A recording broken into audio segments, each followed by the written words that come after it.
BYD is skipping out on America, at least for now. BMW is claiming benchmark ranges and prices, and Renault is coming back to America for the first time since the early 90s. Let's get into it.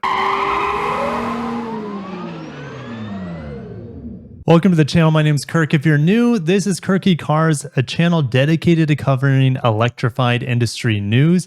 Make sure to subscribe, and let's get into the first article today discussing BYD. They're growing everywhere. It surpassed Tesla in China for the most NEVs or new energy vehicles. Tesla still has them by fully battery electric, but BYD also makes a ton of plug-in hybrids, but that's mainly for the Chinese market. Everywhere else where they're growing is mainly for their fully battery electric models. So let's get into this. They're eyeing the US with caution because tense relations between Washington and Beijing and American efforts to prioritize homegrown EV and battery output prompted the Chinese EV giant to hit pause on US plans. This is kind of exactly falling into the plans of the United States government. They don't want to rely too much on China. BYD has cold feet. The best battery electric vehicle maker, probably outside of Tesla, has cold feet entering the United States market. Interesting, right? Because you also have this startup called VinFast from Vietnam that's plunging forward into the American market. Besides a dive into some European markets, which is already underway, BYD spent much of last year conducting a study on how to set up a US distribution network for its latest electric models. They were trying to find out how many outlets in each state and city BYD would need, as well as formats for brick and mortar stores. And there was supposed to be an announcement at this year's CES tech show in Las Vegas where BYD was planning to showcase a new generation of battery electric vehicles and plug-in hybrids in the United States. And the announcement never come, probably due to the Inflation Reduction Act and all the new stipulations around the tax credit. A BYD spokesperson said BYD is taking a cautious approach to the United States. Think about all the US-China political tensions and then think about the craziness of the whole world now. You don't want to jump into a big mess. You also have to realize Chinese vehicles are hit with a massive tariff. I believe it's over 25%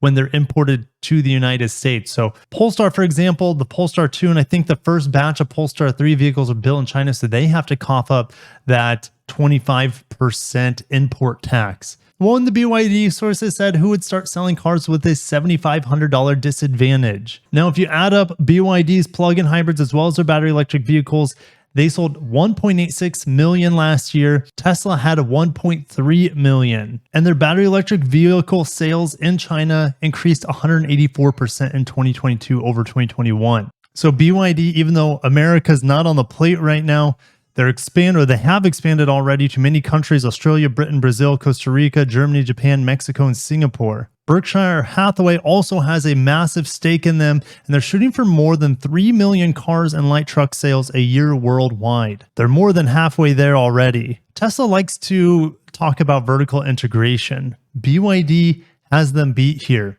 Other than windshields and tires, BYD can make on their own just about everything in the car. They have their own construction company that builds factories.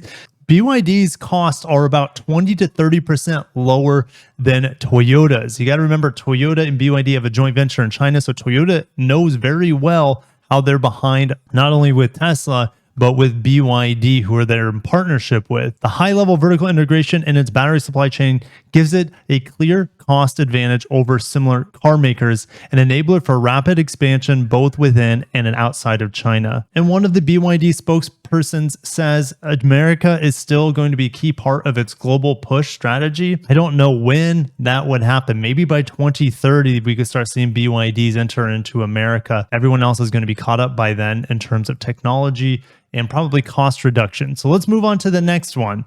BMW CEO says new Class EVs will offer benchmark range and prices. We will be the benchmark in terms of range, charging speed, and pricing. Don't forget pricing. We're talking about BMWs. BMWs are expensive. Are they planning to have like competitive battery electric vehicles that undercut where Tesla is? Are we talking about $30,000 BMWs? BMW has already said that newer class EVs will use newly developed Gen 6 cylindrical cells that are expected to improve energy density by more than 20%, charging speed by more than 30%, and range by 30% compared to their current battery technology.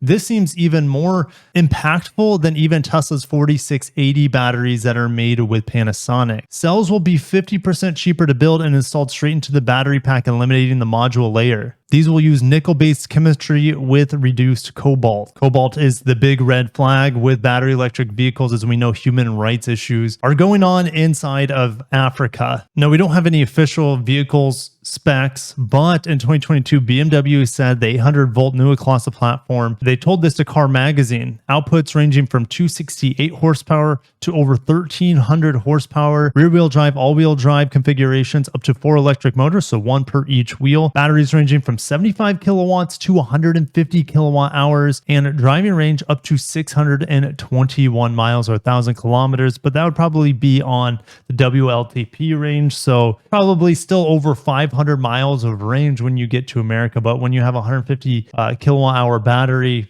we're expecting some massive ranges. Look at what Lucid can do with a large battery pack and a slippery design. The Neue Klasse will debut in 2025 with a 3 Series size sedan that's built at BMW's new Hungary plant, followed by a sporty SUV made in America. And the iVision D concept that I made a video on a couple weeks ago does not preview the upcoming Neue Klasse sedan, although it does include features that will be found on the production model, such as the windshield wide head-up display. That's funny because when I made that video, I'm like, I don't know if anything about this vehicle is going to be seen in production other than the head-up display. So go figure. And over at automotive news, Renault's Alpine brand sees the US market as key to sales.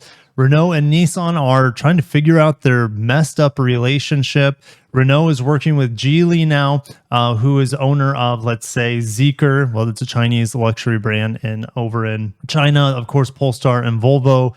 Lotus is another thing that Geely owns. So Renault is working with Geely to take a next step with hybrids, internal combustion engines, but Renault also has battery electric future, and they're kind of splitting their brand.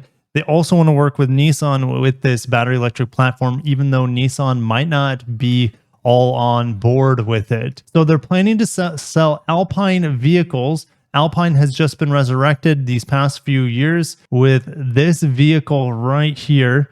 This is the only Alpine that I'm aware of that is currently on the market, well, in certain markets, the A110. Unfortunately, it doesn't look like they would be bringing the A110 or battery electric version of the A110 to the market. Renault wants to sell midsize electric crossover and a larger similar model starting in 2027 or 2028. So we're a long ways away, but we will have Alpine, the performance division of Renault, selling EVs here. How are they going to do it? I would assume it's going to be direct to customer, which I'm sure Nissan would not be happy about, because Nissan, their best friend, actually, Nissan's kind of like the silent partner in this. Nissan does not have anywhere close to the same stake in Renault as Renault has in Nissan. So Nissan doesn't have a lot of say in the relationship. So I wouldn't be surprised if Renault completely sidesteps Nissan dealerships to sell their Alpine vehicles, which is going to further put strain on the relationship, even if it's still a thing by 2027 or 2028. But I'm going to end it there, guys. If you enjoy this content, make sure to smash the like button and subscribe for more electric industry auto news. I'll catch you in the next one. Have a great day and peace.